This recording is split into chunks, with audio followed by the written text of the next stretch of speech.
The morning after a violent storm hit my farm, I walked toward the flooded ditch near my old horse barn to check the damage. Suddenly, I noticed water spinning in a strange circle beneath the surface. I grabbed a wooden stick and pushed it into the whirlpool, but it disappeared several feet underground. As the water slowly drained away, something hidden beneath the mud began to appear.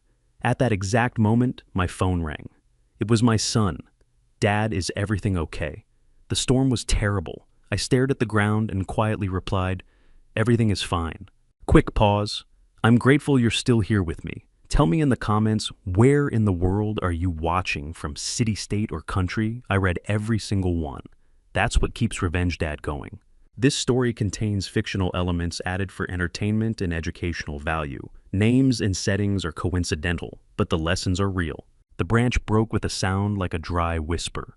Not a crack, not a snap, just a quiet giving way, the way something breaks when it has been tired for a very long time. I stood in the eastern row of my cherry orchard and held the two pieces in my hands.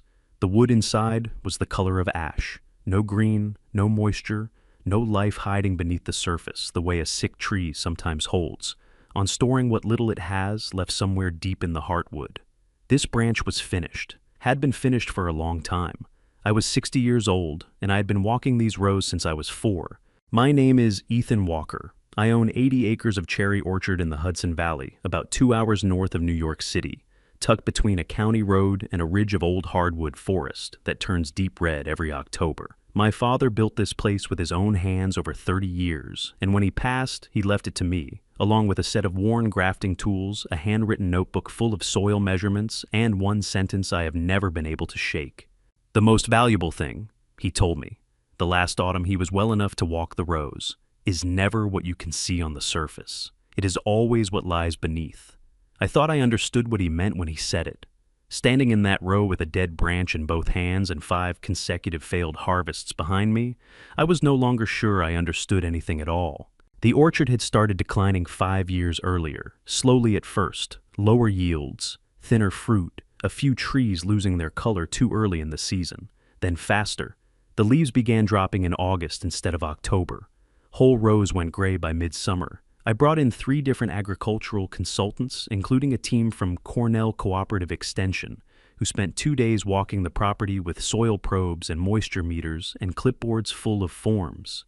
Their conclusion was the same across the board. The soil had lost its viability. The land was, in their professional opinion, no longer suitable for cultivation. "Mr. Walker," the lead consultant had said, a younger man named Phillips who wore clean boots and held his pen the way someone holds a pen when they have never used it to dig anything out of the ground.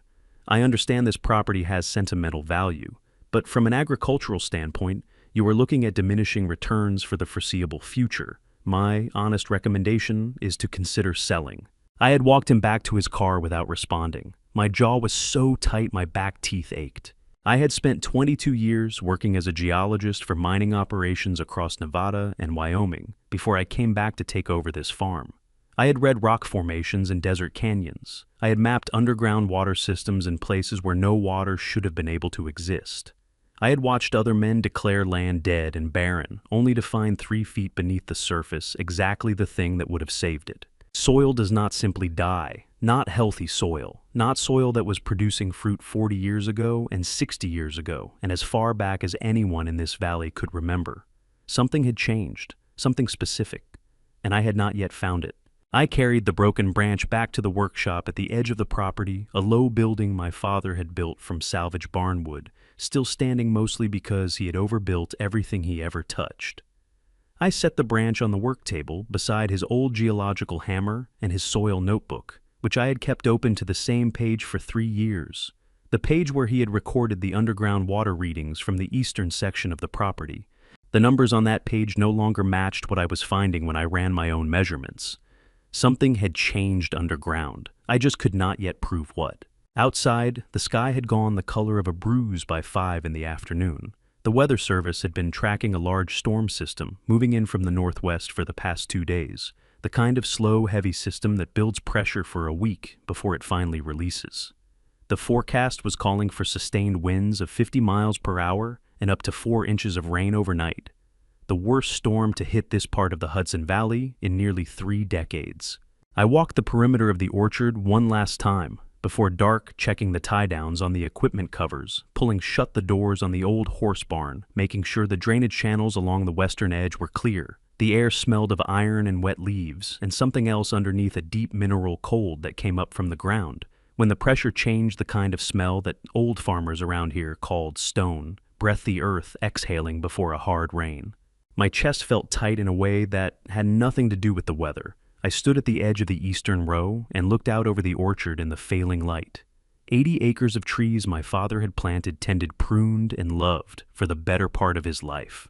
Trees I had climbed as a boy, trees I had pruned as a teenager, trees I had studied and measured and tested and failed to save for the past 5 years.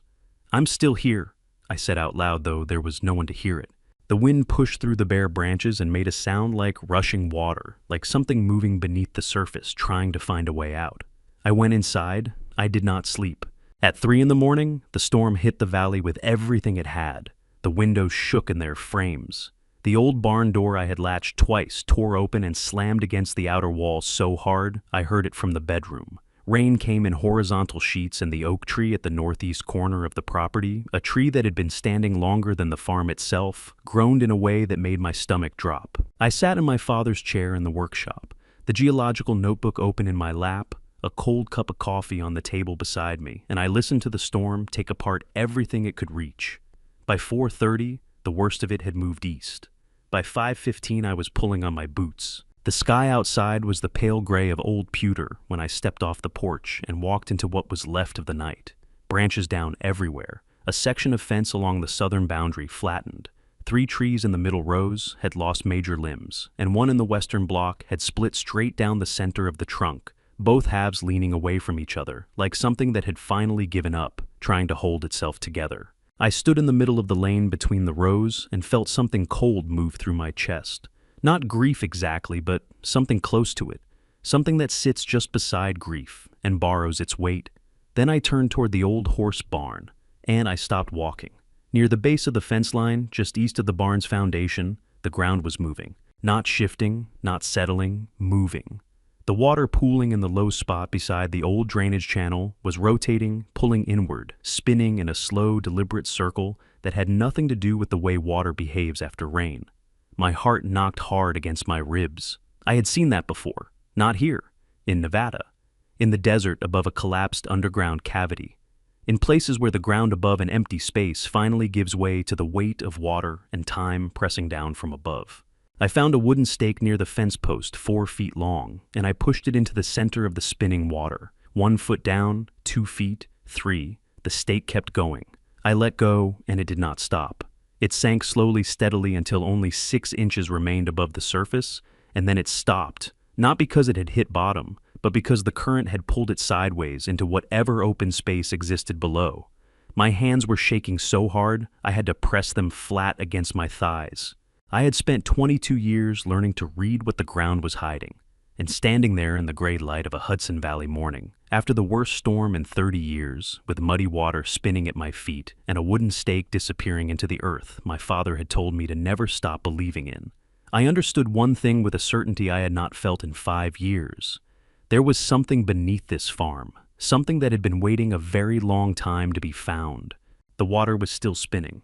I had been standing at the edge of that drainage channel for nearly 10 minutes watching it turn, and it had not slowed down even slightly. Most pooling water after a storm moves the way exhaustion moves. It spreads it, flattens it, finds the lowest point and stops. This water was doing the opposite. It was pulling inward, tightening, rotating, with a slow and deliberate purpose that made the hair on my forearms rise underneath my jacket sleeve. I pressed the toe of my boot against the edge of the channel. The mud gave way more than it should have, not the soft give of saturated soil, but the hollow give of ground with nothing solid beneath it. My stomach dropped 3 inches. "Ethan?" I turned. Roy Stafford was making his way across the field from the direction of the county road, stepping over a section of fence that had gone down overnight. He was 72 years old and walked with the careful deliberateness of a man who had learned that the ground was not always where you expected it to be. He wore a canvas coat the color of old mud and a hat he had owned for so long it had taken the permanent shape of his head. Roy had farmed the property adjacent to mine for over 30 years before his knees gave out, and he sold the working land to a younger family, keeping only the house and the 2 acres around it. Before that, he had spent 2 decades buying and selling agricultural property across 4 counties.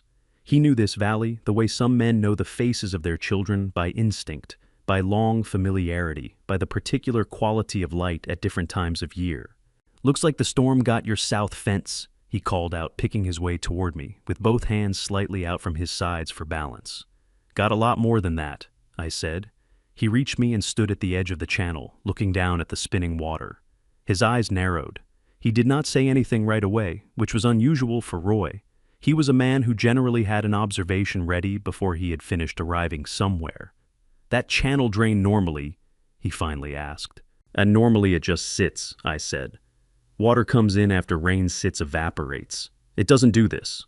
Roy crouched down slowly, his knees popping twice on the way, and he pressed 2 fingers into the mud at the edge of the spinning water. He pulled them back and rubbed the soil between his fingertips, with the focused expression of someone reading a language they learned a long time ago. "Ground feels wrong," he said. "It is wrong," I said. I put a stake in, 4 feet, and it kept going. Something gave way under there overnight. Roy stood back up, one hand on his knee for leverage, his jaw working the way it did when he was turning something over. "Sinkhole. Maybe." I looked at the water again. My chest felt tight the way it gets when you are standing close to something significant, and your body knows it before your mind does. Or something else. Something else like what? I did not answer right away. I had a theory forming in the back of my mind, one that had been forming, if I was honest with myself, for the past 3 years, ever since I had reread my father's old soil notebook and noticed that the underground water measurements he had recorded in the eastern section did not match anything that appeared on the county's geological survey maps from the same period. But a theory without evidence is just a story you tell yourself to feel better about not having answers. "I need to see what's down there," I said. Roy looked at me sideways. "You're not thinking about going into that?" "Not today," I said. "I need the water to drop first." He shook his head slowly, and I could see in his expression the particular combination of concern and resignation that people who have known you a long time develop for the things you are going to do, whether they advise against it or not. He had worn that expression a handful of times over the years, when I declined to sell the orchard after the second bad season, when I turned down the offer from the land developer out of Poughkeepsie, when I started the drainage rehabilitation project alone in late November, 3 years ago. "You eaten anything this morning?" he asked. "Coffee." "That's not eating." He turned and started back toward the fence line. "I've got half a pot of oatmeal on the stove. Come over when you're done staring at the ground." "I'll come over in a bit," I said. He lifted one hand without turning around. "That means no. It always means no with you, Ethan." I almost smiled at that. Almost. He had cleared the fence line and was heading up the slope toward his place when my phone buzzed in my coat pocket. I pulled it out.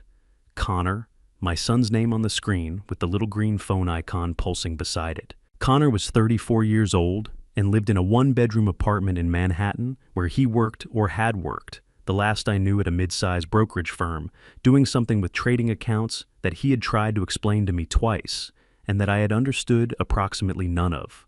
We spoke on the phone maybe once a month and saw each other at Thanksgiving when he came up, though he had missed the last 2. He was my only child, and the distance between us was not geographic. It was the kind of distance that grows slowly between people who love each other, but do not know how to say so, until one day you look up and realize there is a great deal of open water between you and the shore.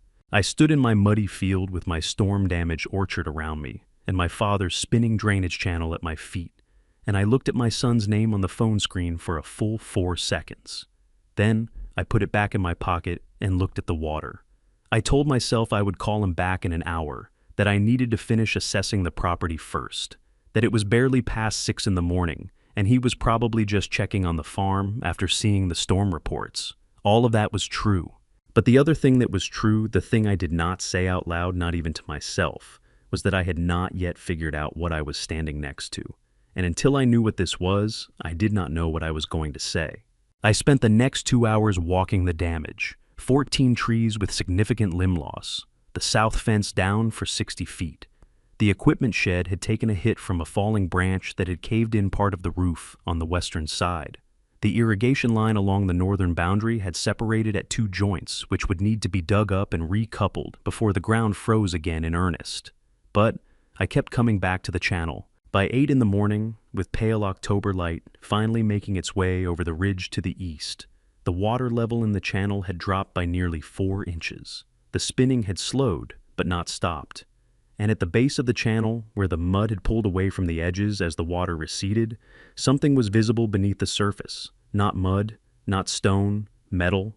A corner of something flat and dark, barely 3 inches exposed above the waterline, crusted over with decades of rust and sediment. I crouched at the edge and looked at it without touching it. My pulse was going harder than it had any right to for a man standing still in a field. I had seen that shape before, that patina, that particular way that old iron oxidizes when it has been in contact with mineral-rich soil for a very long time. I had seen it at the entrance to a closed survey tunnel in the mountains outside of Elko, Nevada in 1987. I had seen it at the sealed access point of an abandoned mineral exploration shaft in Carbon County, Wyoming in 1993. I was looking at a hatch, a constructed intentional human-made access point buried under my father's orchard, marked on no map I had ever seen mentioned and no document I had ever found. My legs carried me back to the workshop before I had consciously decided to move.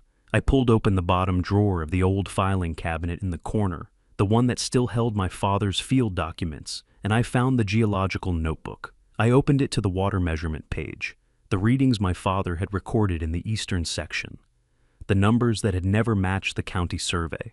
My hands were trembling so badly I had to set the notebook flat on the table to read it steadily. "What did you know?"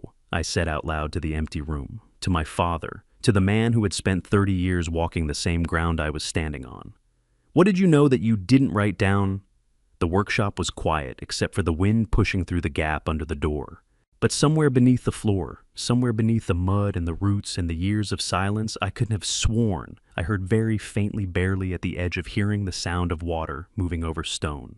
The water took until early afternoon to drop enough. I spent the morning doing what needed doing, patching the equipment shed roof with a tarp and 2x4s, restringing the south fence line, clearing the largest fallen branches from the access lane with the tractor. Physical work, the kind that keeps your hands occupied while your mind runs in a different direction entirely. Every 40 minutes or so, I walked back to the channel and checked the water level. I had driven a wooden stake into the bank with a mark scratched into it at the water line, and each time I came back, the water had dropped another 2 or 3 inches below the mark. By 11, the metal corner was fully exposed. By 1 in the afternoon, the opening around it was wide enough to see that what I had found was not just a plate or a cover, but an actual door recessed into the ground, framed on all 4 sides by poured concrete that had been there long enough to have cracked and stained and partially crumbled at the edges.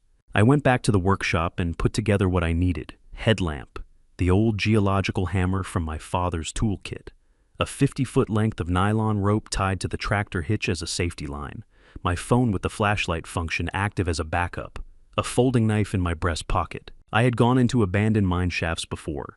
Not many, and not without proper equipment and never alone, but I knew what I was walking into, well enough to know that the first rule was always the same. You test the air before you go deeper. You watch the walls. You listen to the sounds the ground makes, and you never under any circumstances rush. The iron handle on the door was so rusted it had fused partway into the frame, and I had to work it back and forth for several minutes before it gave. When it finally pulled free, a breath of cold air rose out of the opening, not the sharp mineral smell of active groundwater, but something older and stiller, the smell of a space that had been sealed for a very long time. Cold stone, dry clay, and beneath that, barely there, the faint metallic undertone of iron-rich rock. I knew that smell. My chest ached with the familiarity of it. "All right," I said out loud to no one, to the open hold of my father's farm and my father's ground, and whatever my father had known that he had never told me. "Let's see what you've been keeping." The shaft dropped about 8 feet straight down before it opened into a horizontal passage. The iron rungs set into the concrete wall were brown with rust, but still solid when I tested each one before putting my weight on it. I went down slowly, one rung at a time, the headlamp throwing a pale cone of light against the opposite wall. The passage was roughly 5 feet wide and tall enough to stand in if I kept my chin tucked slightly. The floor was packed earth dry enough to be firm underfoot, which told me the passage itself had not been flooded. Whatever water management system had been built here had kept the tunnel itself clear, even as the surface above drowned. I moved the headlamp slowly across the walls. The rock formation was sedimentary layered bands of gray shale and pale limestone running horizontally through the passage walls. Standard for this part of the Hudson Valley, but there were markings on the wall about 20 feet, in not graffiti, not random scratching, but systematic notations made with a metal tool, survey markings, the kind used by geological survey teams to record core sample locations and preliminary findings. I pressed my fingers against the nearest one. The marks were deep and deliberate, made by someone who knew what they were doing. I had used the same notation system myself in Nevada in 1988. The passage curved slightly to the left and widened into a chamber roughly the size of a large room, maybe 20 feet across and 12 feet high at the center. The headlamp swept across it and my breath caught hard in my throat. The chamber had been used extensively. Along the left wall, a wooden shelving unit had partially collapsed, but still held the remains of equipment. Glass sample jars with paper labels, gone brown and curled metal core, sample tubes stacked in a rusted rack, a large rolled document in a cardboard tube that had survived only because someone had wedged it into a gap between two stone outcroppings well above the floor level. I crossed to it, carefully testing the floor with each step, reached up and worked the tube free. The cardboard crumbled at my touch, but the document inside had been wrapped in a layer of oilskin that had kept the worst of the moisture out.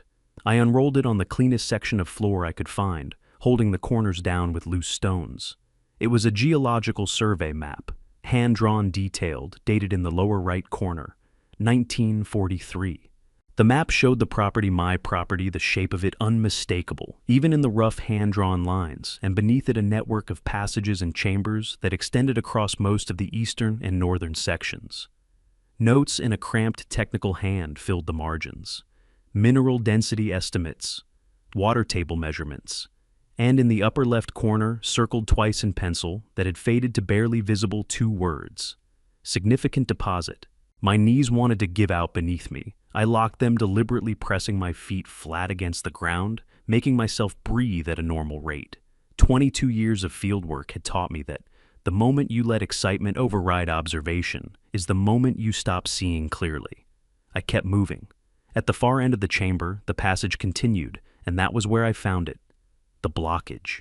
A mass of rock and compacted earth had come down from the ceiling of the passage at some point in the past, not recently, judging by the way the edges had smoothed and the surface had taken on the gray patina of long exposure. The collapse had completely sealed off the far end of the passage, and built into the wall just to the left of the collapse, nearly invisible behind a curtain of mineral deposit that had grown over it across decades, was a pipe fitting. Old iron, the end capped and sealed with something that had since corroded into a solid mass. I crouched in front of it and put both hands flat against the rock face around the collapse. The stone was cold, but on the far side of the collapse, on the other side of that wall of rock, I could feel it. A faint, steady vibration. Barely there. The kind of vibration that moving water makes when it presses against stone it cannot pass through. The underground aquifer that had fed this property for as long as anyone could remember was still there. Still moving. Still full. It was not dead. It had never been dead. It had been blocked. I sat down on the floor of that chamber in the cold and the dark, with my headlamp making a yellow circle on the survey map in my lap, and I pressed the back of my hand against my mouth because I did not trust what sound might come out of me otherwise. My eyes burned, my throat tightened until swallowing hurt. My father had known. He had to have known. The survey map, the water measurements in his notebook, the readings that never matched the county records. He had known there was something down here. He had known the water was being blocked, and he had never told me. Not directly, not in plain language. Only in one sentence, repeated every autumn for as long as I could remember. The most valuable thing is never what you can see on the surface. It is always what lies beneath. I looked up at the rock ceiling above me, at the weight of my father's land pressing down from above.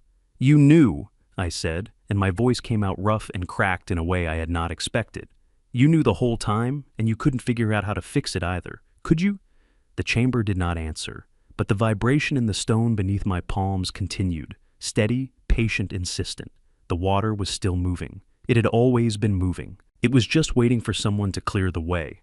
I climbed back out of the shaft with my hands shaking and my mind running so fast it felt like a fault line under pressure. I stood in the cold afternoon light of my ruined orchard and looked at what I had always thought was a dying farm, and understood for the first time in 5 years that I had been asking the wrong question.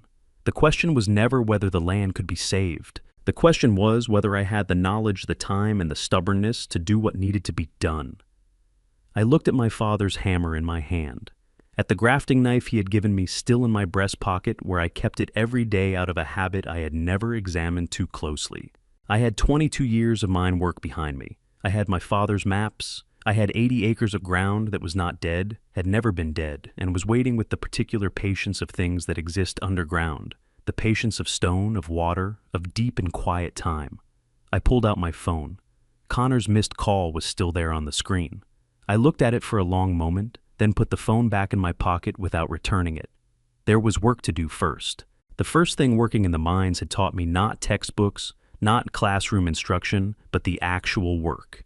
The years of it, the being underground in the dark, with nothing between you and the weight of the earth, except your own judgment, was this. You never rush what the earth is not ready to give you. You read it, you listen to it, you work with it the way you work with a patient that cannot speak by observation, by inference, by the slow accumulation of evidence. And when you finally move, you move deliberately, with full knowledge of what you are doing and why. Because underground there is no room for the kind of mistake that comes from hurrying. I drew up the plan that same evening at my father's work table. The geological survey map from the chamber spread flat in front of me, weighted at the corners with spare nuts from the toolbox. I worked from the map outward, cross-referencing the tunnel layout, with the topographical features I knew from 30 years of walking. This property building a picture of what was down there, and what sequence of work would have to happen to clear the blockage without destabilizing the passage walls or the ground above. The blockage was roughly 40 feet in from the access shaft at the point where the passage narrowed before opening into the main chamber. A ceiling collapse, not catastrophic, probably triggered by decades of freeze-thaw cycles working on a stress fracture that had been there since the original excavation. The material blocking the passage was a mix of limestone plate and compacted clay, with the pipe fitting I had found on the left wall, suggesting that someone at some point had planned to install a controlled drainage outlet at exactly that location. Someone had understood what this system was supposed to do.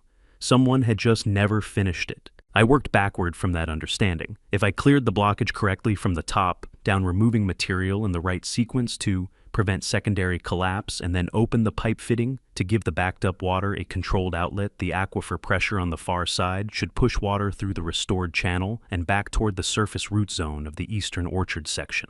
Should. In geology, should does an enormous amount of work. I started in the first week of November, once the surface ground had frozen hard enough to support the equipment I needed to move without churning up the orchard lanes.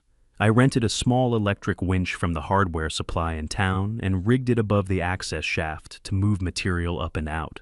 I bought timber for shoring. I went through 4 headlamp batteries in the first 2 weeks. Roy came by on a Thursday morning in mid-November, carrying 2 travel mugs of coffee and wearing the expression of a man who has already decided not to say the thing he came over to say. "You're going to hurt yourself," he said, handing me one of the mugs. "You said that already," I told him. "It bears repeating." He looked at the equipment arranged around the shaft opening. The winch, the timber, stacked the buckets of removed material I had been hauling up and piling at the edge of the east drainage field. His jaw worked slowly. "How far in is it?" 40 feet from the base of the shaft. He was quiet for a moment, turning the travel mug in both hands. "You figure out what it is yet? The system down there?" "Old mineral survey shaft," I said. "Probably 1940s, maybe earlier. Someone used it to tap it into the aquifer that runs under this section of the property, built a channel system to distribute water to the root zone. Ceiling came down at some point and blocked the outlet." Roy looked at the ground for a long moment. Then he said very carefully, as if each word had been selected in advance, "Your father ever talked to you about the east section, about why the water readings were off?" My hand tightened around the coffee mug. "No," I said. "Did he talk to you?" Roy looked up at the ridge to the east. "He mentioned once that there was more to this property than what was on the county maps. That was all he said. I didn't push." He paused. I should have pushed. We stood in the cold morning air and drank our coffee, and the weight of what Roy had just told me settled over me like a second frost. My father had known. He had known, and had carried it alone the way he carried most things quietly internally, without burdening the people around him with what he could not yet resolve. He and I were more alike than I had ever admitted to myself. "I'll be careful," I told Roy. He looked at me over the rim of his mug. "That's also not the same as not hurting yourself. But all right." He handed me back his empty mug and walked back toward the fence line, stopping once to look back. "Come get me if you need an extra set of hands on the winch." "I will," I said. We both knew I probably wouldn't, but the offer meant more than the words. The work was hard in the way that sustained physical labor in a confined space is hard. Not the explosive difficulty of lifting or sprinting, but the grinding cumulative difficulty of crouching and kneeling and working with your arms above your head for hours at a stretch in a space that was never designed for comfort.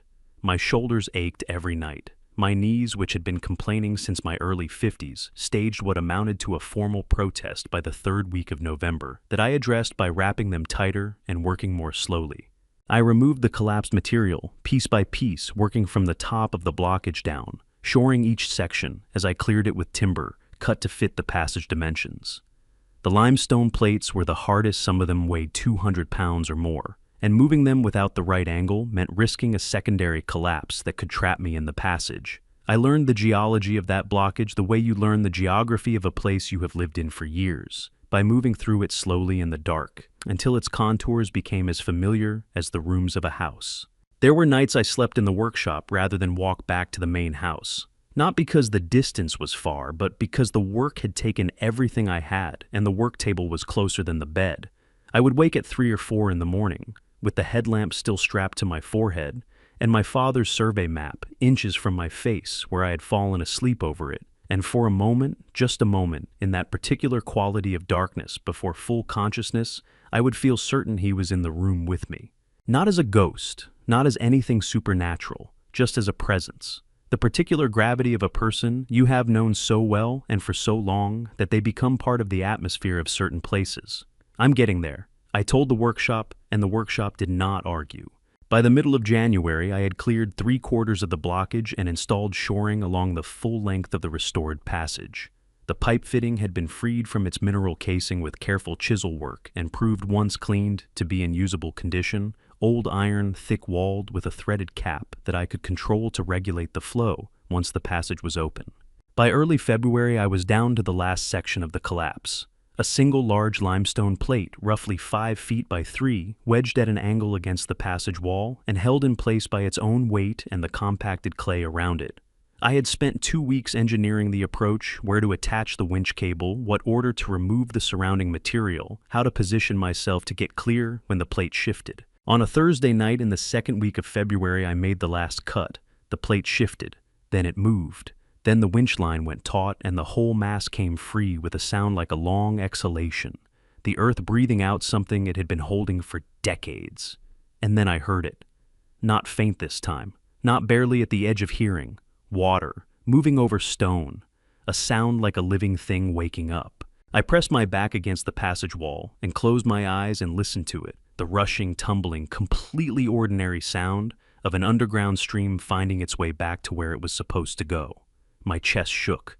My throat locked up so tightly I had to tip my head back and press my lips together hard to hold myself together, because I was 60 years old and alone in an underground passage in the middle of February, and I did not want to fall apart in the dark. I sat on the tunnel floor for a long time. Above me, my father's farm was quiet under a February sky, but beneath it, for the first time in longer than I could calculate, something was moving again. I almost missed it. I was moving down the eastern row with a bucket of mulch in each hand, head down, watching my footing on the frost-softened ground, when something made me stop. Not a sound, not a movement, just a change in the quality of the light, filtering through the branches above me, a warmth where there had not been warmth before, a faint brightening that my eyes caught before my mind understood what it meant. I set the buckets down and looked up. On the branch directly above my right shoulder, a branch I had circled in my notebook 3 weeks earlier as a candidate for removal. A branch I had looked at a dozen times through the winter and seen nothing in but dead wood and wasted space. There was a cluster of blossoms, 5 of them, small, imperfect, their petals not yet fully open, the pale pink white of cherry blossoms in the first hours after they emerge, trembling slightly in the cold March air. I stood underneath them and could not move. My throat closed up so fast it hurt. My eyes went hot and blurred, and I pressed the back of my wrist against my mouth the way I had in the tunnel in February because 60 years old, or not 22 years of geological field work, or not some things reduce you to something much simpler than a professional. I stood in the mud of my Eastern Orchard row, in my work boots and my grandfather's canvas jacket, and I looked at 5 cherry blossoms and felt my chest crack open like frozen ground in a thaw. "Okay," I said out loud to no one, to the branch, to my father. My voice came out thin and unsteady in a way I had not heard from myself in a long time. "Okay, there you are." I checked every tree in the eastern row that afternoon. By the time the lights started going at 5 o'clock, I had found blossoms on 11 trees, 11 out of the 23 in the eastern section. Not a majority, not a full recovery, but 11 trees that had been clinically, professionally, officially declared dead by people with clipboards and credentials. 11 trees that had been written off and marked for removal. 11 trees that had simply been waiting for the water they had always needed to reach them. Roy was at his kitchen window when I came through the gap in the fence line. He rapped on the glass and held up a coffee mug in question. I held up 2 fingers. He disappeared from the window. 11, I said when he handed me the mug at his back door. My voice still had that unfamiliar quality, loose, not quite under control. Roy looked at my face for a moment. His expression shifted in a way I had not seen from him before, something behind his eyes that was not quite surprise and not quite relief, but lived somewhere between the two. "Eastern row. Eastern row." He nodded slowly, turned back to his own coffee and said, "Your father always said that row had the best root depth on the property." I had to look away from him and find something neutral to fix my eyes on a point on the fence line, the ridge of hardwood in the distance, because the alternative was coming apart completely in Roy Stafford's kitchen, and I had enough dignity left to want to avoid that. He was right, I managed. By the end of the first week of April, the eastern row had blossoms on all 23 trees. By the second week, the northern section was following. I walked the rows every morning before full-light headlamp strapped to my forehead, out of habit from the tunnel work. And every morning, there was something new.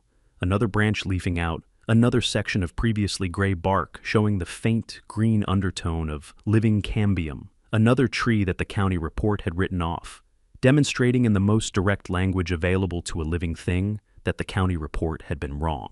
The smell came back in the third week. Cherry blossoms have a particular fragrance, delicate, slightly sweet, with a clean coolness underneath it that is not quite floral and not quite green, but somewhere between the two. I had not smelled it in 5 years. When it came back drifting down the eastern row on a morning when the temperature had finally climbed above 40 degrees, I stopped walking and just stood in the middle of the lane and breathed it in until my lungs ached with it. It was the smell of my childhood, of running between these rows with my father's voice carrying from the far end, telling me to watch the root crowns with my feet, of summer mornings and harvest days, and the particular quality of late August light in an orchard when the fruit is coming in and everything smells of earth and sweetness and work completed. I pulled out my phone and called Daniel Mercer. He picked up on the second ring. "Ethan, how's the valley?" "Daniel," I said. And then I stopped because I was not sure what words came after that. He waited. Daniel had always been good at waiting. "It worked," I finally said. My voice broke on the second word in a way that would have embarrassed me at any other moment. "The blossoms are back, the whole eastern section. Daniel, it worked." There was a pause on his end, not long, maybe 3 seconds. And when Daniel Mercer spoke again, his voice had a roughness in it that I had never heard from him in 40 years of friendship. "Your father would have known it would," he said. "He always knew what that land was capable of." I had to sit down on the nearest root crown after that. Just sit down in the dirt of my own orchard and take a minute. The journal piece ran in the Poughkeepsie Journal on a Thursday in late March, a local interest story, the kind they run in the agricultural section, about farms that have beat the odds, with a photograph taken by a young woman, with a drone that showed the eastern section from above the blossoms, visible even from that altitude, as a pale haze against the brown of the still dormant western rows.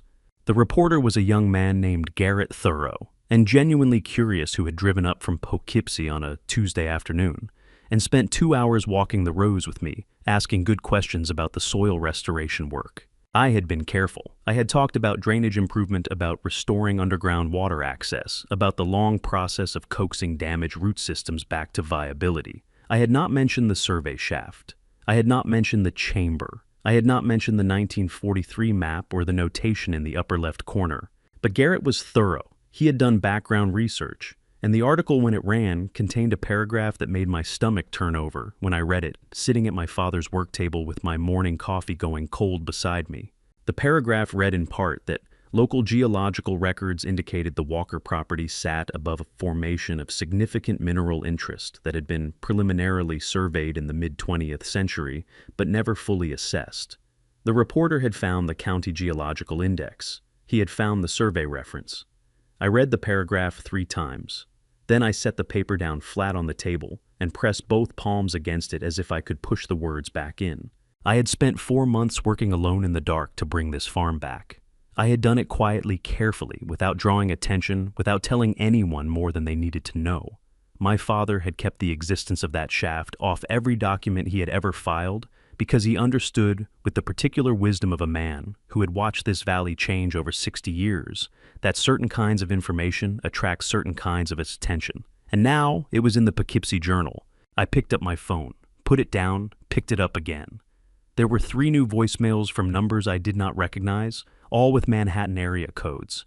2 emails from addresses I had never seen before, both with subject lines that included the word opportunity. I did not listen to the voicemails. I did not open the emails. But sitting at that table, in the thin morning light of a March day, with cherry blossoms coming in on the cold air through the cracked window, I felt the first faint pressure of something I had not felt before in relation to this farm. Not pride, not relief, not even the deep, complicated grief and gratitude of bringing back something you had been afraid was lost for good. Something closer to fear.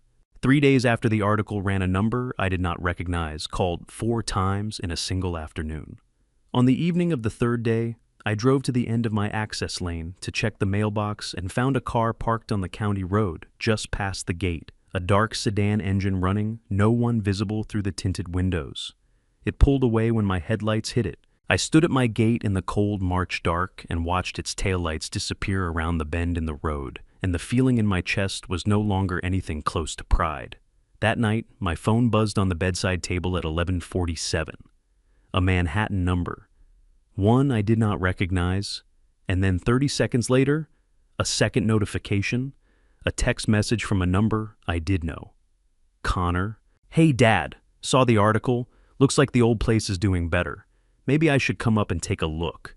I set the phone face down on the nightstand, stared at the ceiling. Outside, the cherry trees I had spent 4 months in the dark to save were blooming in the cold March night, filling the air with a fragrance that smelled like everything I had ever worked for. And something in the pit of my stomach told me that the hardest part had not yet begun. He drove up on a Friday evening in the 2nd week of April, and I heard his car before I saw it, the particular sound of a vehicle that has been maintained by a dealership, rather than an owner smooth and expensive and slightly too quiet for a gravel access lane built for farm trucks. I was at the workbench in the equipment shed when the headlights swept across the open door. I set down the pruning saw I had been cleaning and wiped my hands on a rag and walked out into the early evening air. Connor was stepping out of a silver rental car when I came around the corner of the shed. He was wearing dark trousers and a jacket that was not made for April in the Hudson Valley good fabric city, cut the kind of thing that looks correct in Manhattan and slightly wrong everywhere else. He was 34 years old, and the last time I had seen him in person was Thanksgiving before last. And somewhere in the 17 months between then and now, something about the way he held himself had changed. He stood straighter, his jaw was set differently. He had the look of a man who had been running very hard towards something and had not yet decided whether he had outrun it. He saw me, and his face opened into a smile, wide, genuine looking, the smile I remembered from when he was 12 years old and had done something he was proud of. Dad? He crossed the gravel in 4 strides and pulled me into a hug. I hugged my son back. He was taller than me by 2 inches and had been since he was 17, and for a moment with my arms around him, I felt the particular complicated grief of a father who loves his child and does not know how to close the distance that has grown between them. My chest ached with it, the good kind of ache and the bad kind mixed together until they were indistinguishable. but over his shoulder in the half second before he pulled back, I noticed his eyes. They were not looking at me. They were moving quick practice, taking inventory of the rows visible past the equipment, shed the new growth on the eastern section. The repaired fence line, the access lane I had regraded in March. They were the eyes of someone doing a rapid assessment of a property, not the eyes of a son who had driven 2 hours from the city because he missed his father. He pulled back and held me by both shoulders and looked at my face with an expression of concern that was entirely convincing. "You look tired," he said. "I've been working," I said. "I know. I read the article." His eyes moved briefly past me toward the eastern orchard, then back to my face. "It's incredible, Dad. Seriously. What you did down there, the drainage work bringing the trees back, that's incredible." "It took a while," I said. "You should have called me." He released my shoulders and looked around the yard with his hands in his jacket pockets. "I would have come up to help." I looked at my son, standing in the gravel of his grandfather's farm, with city shoes going dusty at the toes, and thought about how to answer that. I thought about the nights in the tunnel, the frozen January mornings when my knees had screamed at me from the moment I stood up, the evenings I had fallen asleep at the work table with the survey map under my cheek. "I managed," I said. Connor nodded, still looking at the orchard. "The article mentioned mineral rights," he said, and his voice was carefully casual in the way that voices are careful when the speaker has been thinking about something for a long time and is finally saying it out loud. Something about the geological survey records, that the property sits above a significant deposit. My chest tightened by a single degree. Nothing visible. Nothing he would have caught. "The reporter found some old county records," I said. "There was a preliminary survey done in the 40s. Nobody ever followed up on it." "But it's still there," Connor said. "Whatever they found, it would still be there." "Presumably," I said. He turned back to me, and the careful casualness was replaced by something that looked like genuine enthusiasm, and I could not tell standing there in the gravel in the evening light whether the enthusiasm was real or whether it was the next layer of the same careful thing. "Dad, do you know what that means? If there's a viable mineral deposit under this property, the land value alone—" "Connor," my voice came out quiet and even. "I just spent 4 months in the ground bringing these trees back. I didn't do that to sell what's under them." He stopped, looked at me. Then he smiled again, different this time, softer, a little rueful. "Right, of course not, sorry." He ran a hand through his hair. I saw the article and I started thinking about the possibilities. You know how I get." "I know how you get," I agreed. He cooked dinner that night, pasta with a sauce he made from scratch, the way his mother had taught him, which he had not done in this kitchen since he was in his early 20s. He moved around the space with a comfort that was genuine, opening the right cabinet for the colander without looking, finding the good olive oil on the second shelf without asking. He talked about Manhattan, about the firm, about a friend's wedding he had attended in March. He was funny and warm and attentive, and he asked me questions about the orchard and listened to the answers and laughed at the right moments. He was the son I remembered, the one I had missed more than I had let myself acknowledge. And that was the problem. Because I was a man who had spent 22 years learning to read what was underneath the surface of things. I was a man whose entire professional life had been built on the understanding that what you could see on the surface was almost never the complete picture. And sitting across the dinner table from my son, watching him be warm and funny and present in a way he had not been in years, I could not stop thinking about that half second over his shoulder when he had arrived, the quick inventory of the property, the eyes that were not looking at me. I was a geologist. I knew what it looked like when something valuable was being assessed. After dinner, Connor washed up and I dried, and we talked about the trees, and he asked smart questions about the aquifer system and the drainage restoration, and I answered them. I showed him the 1943 survey map, the parts of it, the safe parts, the parts that showed the passage layout, without the notation in the upper left corner, which I had carefully folded back before I brought the map out. I did not know why I did that, not consciously, but my hands had folded the map before my mind had decided to, and I had learned over 22 years of fieldwork to trust the knowledge that lived in the hands before the mind catches up. Around 9:30, Connor said he was tired from the drive and went upstairs. I heard him moving around in his old room, the creak of the floorboard by the window that had never been fixed, the sound of the closet door that still stuck in the middle of its track. I sat in the kitchen with a cold cup of coffee and listened to the familiar sounds of my son in my house. And then at 10:15, I heard his voice from the hallway at the top of the stairs. Low, careful, the voice of someone who thinks the person below them is asleep. I caught only a fragment, just one sentence carried down by the old farmhouse's particular talent for conducting sound through its plaster walls and pine floors. Not yet. He hasn't agreed to anything yet. I sat with my hands around the cold coffee mug. My throat tightened. My jaw ached with the effort of keeping my face exactly as it was neutral, unremarkable. The face of a man sitting alone in his kitchen. Not the face of a man whose heart had just lurched sideways in his chest and was now beating at a frequency he had not felt since the worst days of field work, when the ground beneath you shifted and you had to stand very still and decide in a matter of seconds whether to move or to wait. I waited. The voice upstairs went quiet. A minute passed. 2.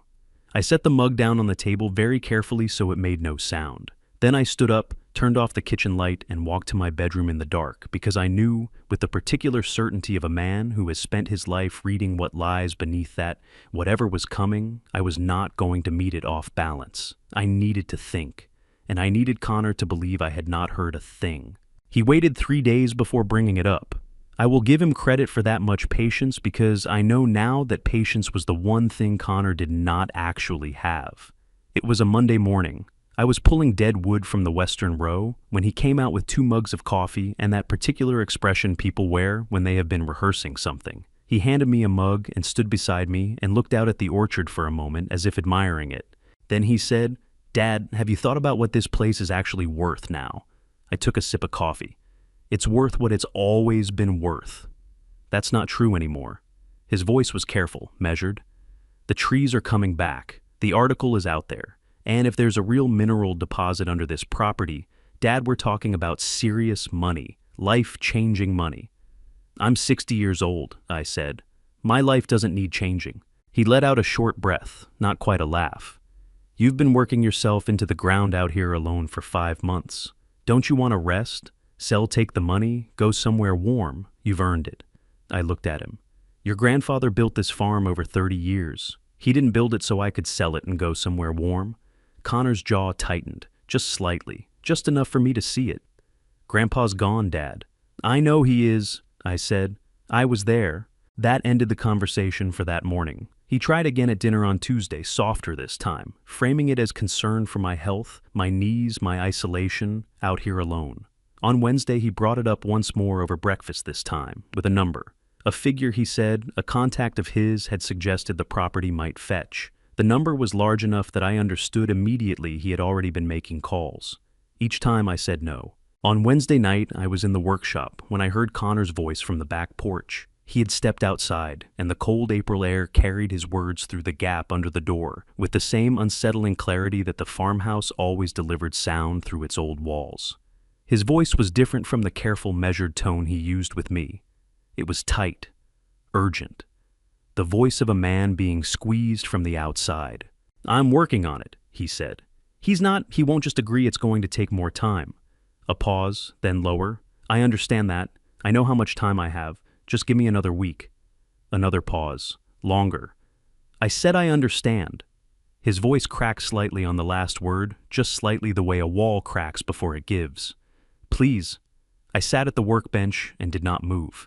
I had heard men use that word that way before, not as a request, but as something closer to a prayer, spoken by someone who has run out of other options. It was the voice of a man who was genuinely frightened. I did not know yet of what, but the sound of it settled into my chest and stayed there.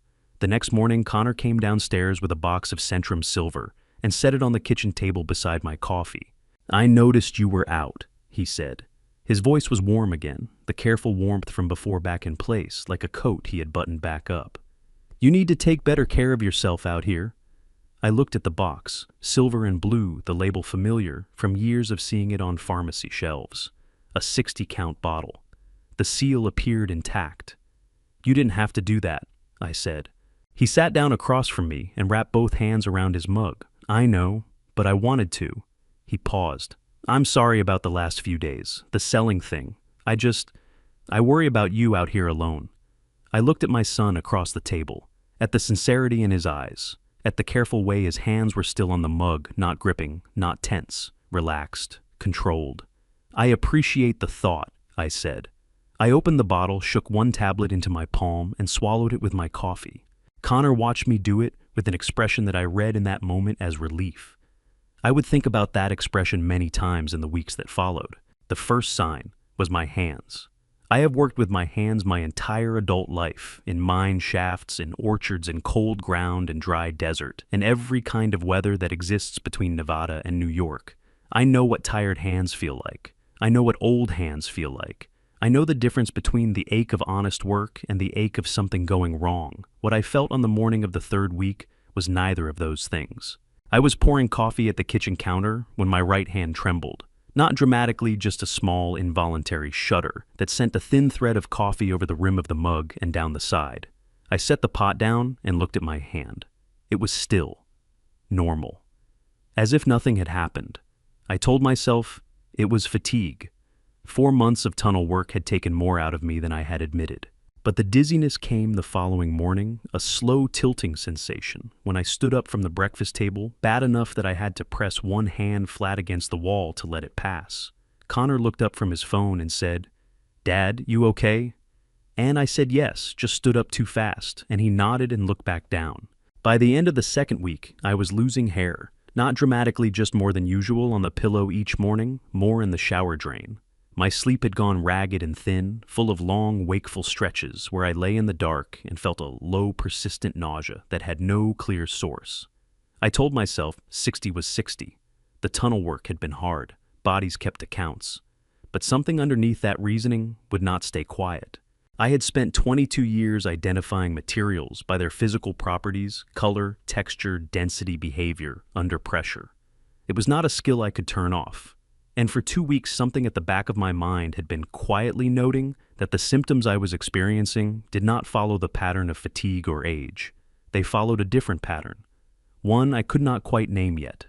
The answer came on a Tuesday morning when I knocked the vitamin bottle off the counter reaching for the coffee pot. It hit the tile floor and the cap cracked open. 3 tablets scattered across the floor, and one of them split down the center on impact, spilling its contents in a thin line across the white tile. I crouched down and looked at it. The powder inside the split tablet was pale yellow. Not white, not the chalky even white of a standard multivitamin, but a faint, unmistakable yellow with a slight metallic undertone that caught the morning light in a way that made my stomach drop straight to the floor.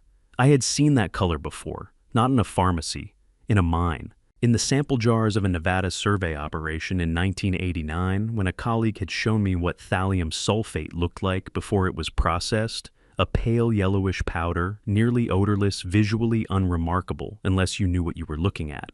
Thallium, a heavy metal, banned in the United States as a pesticide since 1972, precisely because it was colorless, in solution, nearly tasteless and capable of producing symptoms, fatigue, tremors, hair loss, neurological disruption that closely mimicked natural aging in older patients, difficult to detect without a specific blood panel. Accumulative in the body over weeks. My knees hit the tile before I had decided to kneel. I pressed both hands flat against the floor and breathed, in through the nose, out through the mouth.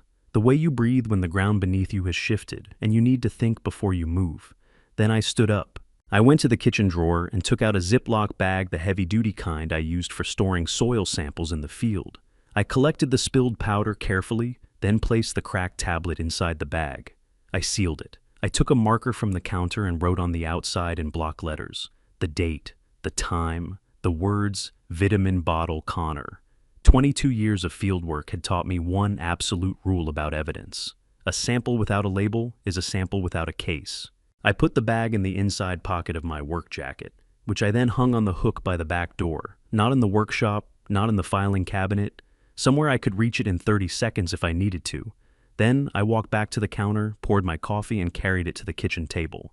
Connor came downstairs 10 minutes later, hair still damp from the shower, smelling of the same soap he had used since college. He opened the refrigerator, pulled out the orange juice, and said, without turning around, "Did you take your vitamin this morning?"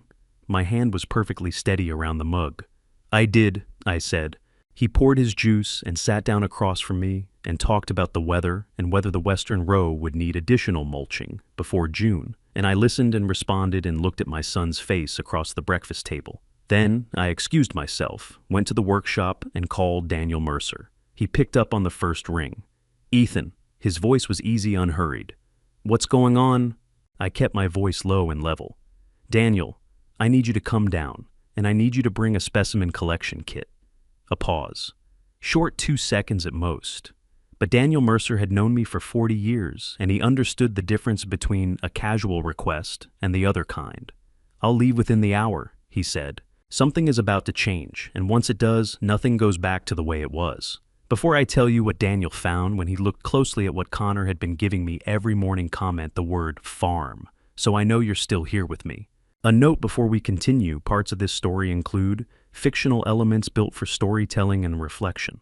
If that's not what you're looking for tonight, it's okay to step away, no hard feelings. Daniel Mercer pulled into the access lane at 2:30 in the afternoon in a 10-year-old Volvo that he drove the way he did, everything carefully, without wasted movement, with complete attention to what was directly in front of him. He was 63 years old, an inch shorter than me, with the kind of face that had been weathered into something permanent and reliable. Deep lines at the corners of his eyes, gray at his temples, hands that were large and steady in the way that hands get when they have spent decades doing precise work. He had been a practicing internist in Albany for 27 years, and before that, he had spent 6 years working geological survey operations in Nevada and Wyoming, which was where we had met. He was the most careful man I had ever known, and in 40 years of friendship, he had never once said anything he did not mean. He stepped out of the Volvo and looked at me standing on the porch, and his expression did the thing I had never seen it do before. It went completely still, not blank still. The way a doctor's face goes still when he sees something that requires him to set aside every other thought and focus. "Ethan," he said. "Daniel," I said, "come inside." Connor's car was still in the yard. I had not anticipated that. But before I could say anything, the back door opened and Connor came out with his jacket already on, keys in hand. "Oh, hey." He stopped when he saw Daniel, extended his hand. "Connor Walker? You must be Daniel. Dad's mentioned you." Daniel shook his hand with the pleasant, unhurried manner he used with everyone. "Daniel Mercer, good to finally meet you." He smiled. "Your father talks about this orchard constantly. It's good to see it doing so well." Connor's eyes moved briefly to me, then back to Daniel. "I was just heading into town to pick up a few things. You two catch up. I'll be back in a couple hours." He said it easily, naturally, as if the timing were entirely his own idea. I watched his rental car roll down the access lane and waited until it had turned onto the county road before I opened the screen door and said, "Come in." Daniel set his bag on the kitchen table and turned to look at me in the full light of the kitchen window. His eyes moved across my face the way they moved across everything, systematically taking inventory. "How long has this been going on?" he asked. "The symptoms started about 2 weeks after he arrived," I said. "So roughly 3 weeks total. Show me what you found." I took the Ziploc bag from my jacket on the hook by the door and laid it on the table in front of him. Daniel picked it up and held it to the light from the window. He turned it slowly. His jaw tightened once, just once, and then his face went back to that careful stillness. "You labeled it," he said. "Date, time, source," I said. "Chain of custody." He set the bag down gently, the way you set down something that matters. "Tell me the symptoms in order," I told him. The hand tremor first, then the dizziness, then the hair loss and the disrupted sleep and the persistent low nausea. He listened without interrupting, one hand flat on the table, his eyes on the middle distance, processing. When I finished, he asked 4 questions about my appetite, about any tingling in my extremities, about the color of the tremor episodes, about whether the dizziness was rotational or a straight drop in pressure. I answered each one. Then he opened his bag and took out a blood draw kit. "I'm going to take 2 samples," he said, pulling on gloves with the efficient snap of long practice. "One goes to a private lab in Albany that I trust. The other I keep as backup." He looked up at me. "You stopped taking them?" "The morning I found the powder," I said. He nodded. "Good." He swabbed my inner arm with practiced ease, found the vein on the first try, and drew the samples without speaking. When he had both vials labeled and sealed in their transport cases, he stripped the gloves and said, "Ethan, I need you to hear what I'm about to say." "Say it," I said. "If this is what I think it is, if that powder is what your instincts are telling you, it is then what has been done to you is not an accident, and it is not subtle. Whoever prepared those tablets understood what they were doing. He held my gaze. You need to think very carefully about who else in your life knows about this conversation before it happens. My throat tightened. I pressed my back teeth together until the ache of it steadied me. No one, I said. Just you? Daniel nodded slowly. He pulled a small document from his bag, a single page already printed with blank signature lines at the bottom. This is a limited authorization for legal representation, he said. My attorney in Albany. If you sign it, he can formally request a review of any recently filed documents bearing your name at surrogate's court. Deeds, powers of attorney, transfer filings, anything submitted in the last 90 days. I looked at the page, then I picked up the pen he offered and signed it without hesitating. Daniel folded the document and put it back in his bag. He clicked his bag shut. Then he looked at me across the kitchen table with an expression that had something in it I had not seen from him before. Not fear, not quite, but the near neighbor of it. How are you holding up? He asked.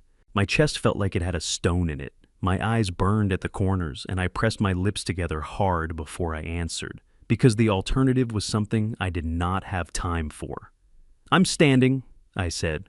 Daniel put his hand briefly on my shoulder, just for a second, just the weight of it, and then he picked up his bag. That's enough for now, he said quietly. We heard Connor's car on the gravel lane at 4:30. By then, Daniel was sitting at the kitchen table with a mug of coffee talking about an old survey job we had done together in Carbon County in 1991, and when Connor came through the back door with 2 paper grocery bags in his arms, there was nothing in the room that looked like anything other than 2 old friends catching up. Connor set the bags on the counter and looked at us both with a smile that reached his eyes. You two solve all the world's problems, he asked. Daniel laughed easy, unhurried, completely convincing. Working on it. Your father tells me you've been helping out around the property. Trying to, Connor said. He began unpacking the bags, his back to us. Dad's not great at accepting help. No, Daniel agreed pleasantly. He never has been. I looked at the back of my son's head and said nothing. That evening, as Daniel's Volvo disappeared down the lane in the last of the daylight, Connor came to stand beside me on the porch. He seems like a good man, Connor said. He is, I said.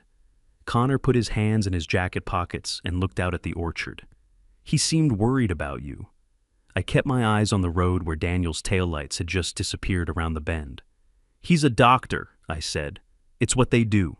The car came up the access lane on a Wednesday morning, moving slowly the way cars move when the driver is reading the property rather than just arriving at it. It was a silver SUV, clean, recently washed, with that particular shine that comes from a rental lot, rather than a private garage.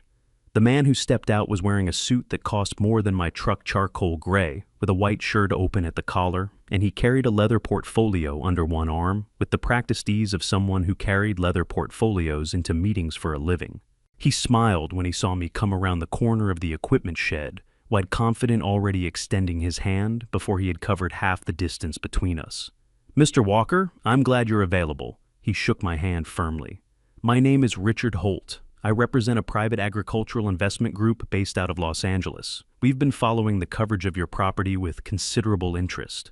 Behind him, Connor was coming down the porch steps with his hands in his jacket pockets and an expression of carefully managed excitement. Dad, I mentioned to a few contacts that the farm was doing well, he said. Richard reached out last week. I thought it was worth at least hearing what they had to say. I looked at Richard Holt. He had the look of a man who was very good at his job. The handshake, too, calibrated, the smile, too consistent. The way he held his portfolio, suggesting he had done this exact walk-in many times before. His shoes were expensive. His watch was expensive. Everything about him said Los Angeles money. Everything except the car. Come inside, I said.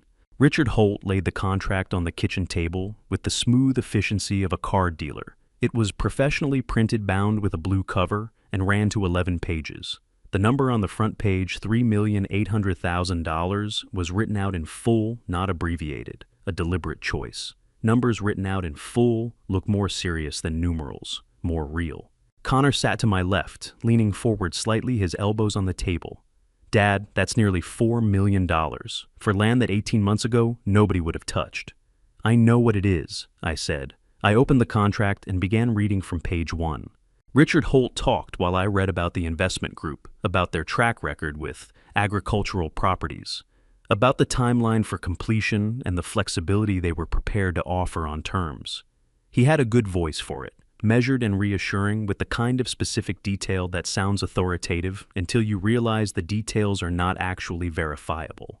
Connor added something every few minutes. Small things, affirmations, elaborations, the conversational equivalent of someone pushing a door that is already being pushed. I read every page. I read the representations and warranties section on page 4. I read the closing conditions on page 7. I read the definitions appendix on page 9. And on page 10, in a block of text set in a font 2 points smaller than the rest of the document under a subheading that read, Authorized Representative for Transaction Purposes, I found it. A single paragraph, 11 lines, which stated that by executing the agreement, the seller authorized the buyer's designated representative, in this case, Connor James Walker, to act on the seller's behalf in all matters related to the transaction, including but not limited to execution of transfer documents, mineral rights filings, and any related county or state submissions. A power of attorney buried on page 10 of an 11-page contract, written in language designed to be read quickly and not understood.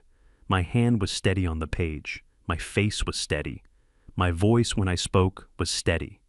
I'll need a few days to have my attorney review this, I said. Richard Holt's smile did not waver. Of course, we're prepared to hold the offer open through the end of the week. That's generous, I said. I closed the contract and stood up. Richard Holt stood with me, and Connor stood a half-second later, and in that half-second I saw something pass across my son's face. Not anger, not panic, just a rapid recalculation, the look of a man adjusting a plan that has not gone the way it was supposed to. I'll walk you out, I said to Richard Holt. At the door while Connor was still in the kitchen, my phone buzzed in my shirt pocket. I did not take it out. We walked to the SUV, shook hands, and I stood in the gravel and watched him pull away. Then I took out my phone, a text message from Roy Stafford, sent 4 minutes earlier while Richard Holt had been talking about his investment group. Ethan, that SUV has New York plates, not California. I know that car. It belongs to Tommy Weaver, went to school with Connor, parks it at his mother's place on Route 9. I didn't want to come in while you had company, didn't think it was my place. But I thought you should know. I read it twice. Then I looked at the space where the silver SUV had been, the faint tire marks in the gravel already beginning to fill with the small stones around them. My chest felt tight and hot and very, very quiet. I put the phone in my pocket and walked back toward the house. Connor was standing at the kitchen window, watching me cross the yard. When I came through the door, he turned around with a question already forming on his face. What did you think was the offer enough should we call them back? And I looked at my son standing in his grandfather's kitchen and felt something move through me that was not anger and not grief, but the cold specific pain of a thing confirmed that you had hoped would not be confirmed. I'm going to the workshop, I said. I need to think. Connor opened his mouth. Alone, I said, quietly, not unkindly. I closed the workshop door behind me, sat down at my father's work table, and sent 2 messages. The first was to Daniel. Page 10. POA clause. Connor named as authorized representative. They came today. The second was to Roy. Thank you. You were right not to come in. I'll explain when I can. Then I set the phone face down on the table, pressed both palms flat against the worn wood surface, and stared at the survey map on the wall until my breathing evened out. 22 years in the field had taught me one more thing that I had not thought about in a long time. The most dangerous moment in any excavation is not when you find what you are looking for. It is the moment immediately after, when you have to decide how carefully to proceed, knowing that what you do next will determine everything that follows. Roy Stafford had been my neighbor for 31 years, and in all that time, I had never once seen him come through my gate uninvited. He knocked on the workshop door on a Friday afternoon. While Connor was in Albany, he had left after breakfast saying he needed to handle some paperwork, which I did not ask about because I had learned in the past 3 weeks that the less Connor knew about what I was thinking, the better positioned I would be when the time came. Roy knocked twice the way he always did. 2 knocks, a pause, then the door opening. He came in and looked around the workshop, the way people look at a place they have not been inside in a long time, taking inventory of what had changed and what had stayed the same. He pulled the old stool from beside the filing cabinet and sat down without asking, which told me this was not a quick visit. I set down the pruning tool I had been sharpening and waited. Roy turned his hat in both hands for a moment. Then he said, "I need to tell you something about your father." My chest tightened. "All right," I said. 1964, Roy began. I was about 22. I had just started working for an agricultural land broker out of Kingston, my first year on the job. He paused. A company came through the valley that spring, mining operation out of New York City, big outfit, well-funded. They had been buying up mineral rights across 3 counties quietly through intermediaries, mostly small farms, mostly people who didn't know what they were signing. I sat down on the workbench opposite him. "They came to your father," Roy said. "They had done their research. They knew something was under this property or suspected it strongly enough to make an offer." He looked up at me. "It wasn't a small offer, Ethan. For 1964, it was a serious amount of money." "What did he say?" I asked. My voice came out steadier than I felt. "He said no." Roy's jaw worked once. "So they came back, different representative, higher number. He said no again." A pause. "Then they stopped asking nicely." The workshop was quiet except for the wind against the north wall. "What does that mean?" I asked, though I thought I already knew. "Equipment went missing," Roy said. "Tools from the shed. A section of fence on the eastern boundary came down 3 times in 1 month. Always the same section, always in the same place. His irrigation line was cut twice." He held my gaze. "Nobody saw anything. Nobody knew anything. The sheriff at the time was—" Roy moved his mouth in a way that was not quite a smile. "He was not particularly motivated to investigate." My hands were pressing flat against my thighs. I could feel the seams of my work pants under my palms. "Your father never talked about it publicly," Roy continued. "He didn't want the attention. He didn't want anyone looking too closely at the property." He set his hat down on his knee. "He told me once, just once, and I don't think he ever said it to anyone else, that the only way to keep something safe was to make sure the wrong people didn't know it existed." The grafting knife in my breast pocket felt suddenly heavy. I had carried it every day for 11 years since the week after my father's funeral, out of a habit I had never examined too closely. I was examining it now. "He knew about the shaft," I said. It was not a question. Roy nodded slowly. "I believe so. I don't know how much he knew. He never told me directly. But the way he talked about the eastern section, the way he recorded things in that notebook of his, the water measurements that never matched the county survey." He trailed off. "He was protecting it, Ethan, from people who would have taken it apart trying to get at what was underneath." My throat had closed up to the width of a straw. I pressed my back teeth together and breathed through my nose until the worst of it passed. "He should have told me," I said. "Yes," Roy said simply. "He should have." We sat with that for a moment, the plain, unadorned truth of it, which hurt more than an argument would have. Then Roy picked up his hat and turned it in his hands again. "The reason I'm telling you this now is because what happened with that car on Wednesday, the man in the suit, the New York plates, it reminded me of something." He looked up at me. "The company that came after your father in '64, the intermediaries they used, the way they operated." He paused. It felt familiar. My jaw ached. "Connor doesn't know the history," I said. "He wouldn't have known to use the same approach." "No," Roy agreed. "But whoever is behind him might." The thought landed in my chest like a stone dropped into still water, the ripples of it moving outward in every direction before I could stop them. I stood up, walked to the window. The eastern row was visible from here, the cherry trees in their full late May growth, the white blossoms long since given way to the first swelling of fruit. 5 years of waiting, 4 months in the dark, ere 11 trees on a March morning that had cracked me open at the seams. "Roy," I said without turning around, "when they came after my father, when the fence kept coming down and the tools went missing." I paused. "What did he do?" Roy was quiet for a moment. "He kept working," he said. "Every morning, same as always. He didn't change his routine. He didn't let them see that he was worried." Another pause. "And he started writing things down. Everything. Dates, times, what happened, who he saw on the road. Kept it in a separate notebook from the farm records." I turned around. Roy looked at me across the workshop with an expression that had something in it I had not seen from him before. Not pity, not sympathy exactly, but something older and more specific. The expression of a man passing something along that he has been carrying for a long time. "He was ready when they finally overstepped," Roy said quietly. "That's why they backed down." I crossed back to the workbench and sat down. My legs felt heavier than they had when I stood up. "Thank you," I said. Roy put his hat back on, stood up carefully, and moved toward the door. Then he stopped with his hand on the frame and looked back. "Your father was the most stubborn man I ever knew," he said, present company included. The corner of his mouth moved. "I mean that as a compliment." After he left, I sat alone in the workshop for a long time. Outside, Connor's rental car turned back onto the access lane just before 6. I heard the gravel under the tires, heard the engine cut, heard the car door close. I took my father's grafting knife from my breast pocket and held it in both hands.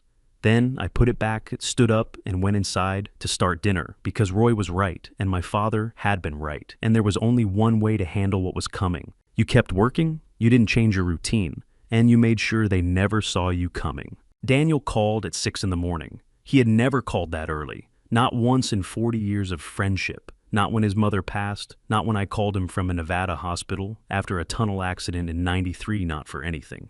Daniel Mercer operated on the understanding that mornings before 7 belonged to the person living them. I was already awake. I had been awake since 4:30, lying in the dark, listening to the house breathe around me, the creak of the floor in Connor's room, when he shifted in his sleep, the particular settling sound the north wall made before dawn. I had been going over everything in my mind the way you go over a survey grid methodically, without skipping sections, looking for the thing you missed on the first pass. I picked up on the first ring. "Daniel." "Ethan." His voice was careful in a way that made my stomach clench immediately, not panicked, careful the way a man is careful when he is about to say something that cannot be unsaid. "My attorney called me last night. He found something at Surrogate's Court." I sat up in bed. Through the wall, Connor's floor creaked once, then went quiet. "Tell me," I said. I kept my voice at a level that would not carry through plaster. "A power of attorney was filed 4 days ago," Daniel said. "Under your name. Full authority property transactions, mineral rights filings, financial instruments, everything." My right hand gripped the phone so hard the edges of the case bit into my palm. "The signature," I said. "That's what my attorney flagged." A pause. "Ethan, you're left-handed. You have been your entire life. Your signature breaks left at the terminal stroke. It's consistent across every document my attorney pulled for comparison. The signature on the POA breaks right. Whoever signed it was right-handed." I pressed my back teeth together until my jaw ached with it. Outside the window, the eastern orchard was beginning to emerge from the pre-dawn darks, the shapes of the trees coming forward slowly. The way things materialize out of darkness when you wait long enough and keep your eyes open. "Has it been processed?" I said. "Not yet. Filed, but not certified." My attorney put a formal objection on record within the hour and notified the court clerk. "It cannot be acted on while the objection stands." Another pause. "But Ethan, whoever filed this, was planning to move quickly. The document was prepared by a notary in Albany. My attorney is running the name." My throat tightened. I pressed my free hand flat against the mattress to steady myself. "Connor goes to Albany," I said. "He went Tuesday. He said it was paperwork." Daniel did not respond to that directly. He was giving me space to arrive at what I already knew the way good doctors do. They do not tell you the diagnosis before you are ready to hear it. "What do I need to do?" I asked. "Nothing that looks different from what you have been doing," Daniel said. "My attorney is handling the court side. I should have the lab results back within 48 hours. A breath. "Ethan, when I have both the lab results and the attorney's findings on the notary, we will have enough to bring to Tom Briggs." Tom Briggs, the sheriff. The man I had known for 19 years, who had coached Connor's Little League team the summer Connor was 10 years old. My chest felt like something was sitting on it. 48 hours, I said. "Maybe less," Daniel said. "I'll call you the moment I know anything." I sat on the edge of the bed after he hung up and looked at the floor for a long moment. My hands were shaking, not the small, involuntary tremor of the thallium, but something different, something that came from a different place entirely. The shaking of a man who has confirmed the thing he hoped he was wrong about. I heard Connor's alarm go off through the wall, the soft electronic tone, then the sound of him silencing it. Then the floor creaking as he got up. I stood, straightened the bed sheets, went to the window and looked out at the orchard.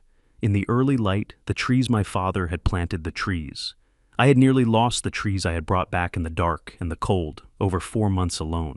Connor knocked on my door at 6:40. "Dad, you up? I can make breakfast." I turned from the window. put my hand on the door handle, made my face into the face of a man who had slept reasonably well and had nothing particular on his mind. "That'd be good," I said, and opened the door. "I'll be down in a minute." Connor smiled and headed for the stairs, and I watched him go. My son, 34 years old, in his socks on the hardwood floor of his grandfather's house, and felt the cold, specific weight of what the next 48 hours were going to require of me. I went back to the window one more time. The eastern orchard was fully visible now, in the morning light, the cherry trees standing in their rows, the way they had stood for 60 years. I had brought them back once. I could hold on for 48 more hours. Before I reveal what walked through Daniel's door that afternoon, and what she was carrying in her hands, I need to know you're still with me. Drop 1943 in the comments. That number means something in this story. If you've been paying attention, you already know why. This story contains fictional elements woven in for educational and storytelling purposes. It may not reflect events exactly as they occurred. If this kind of story isn't right for you, you're free to step away right now, and I respect that completely. Daniel called again at 4:30 that same afternoon. His voice was different this time, not careful, shaken, and in 40 years, I had never once heard Daniel Mercer shaken.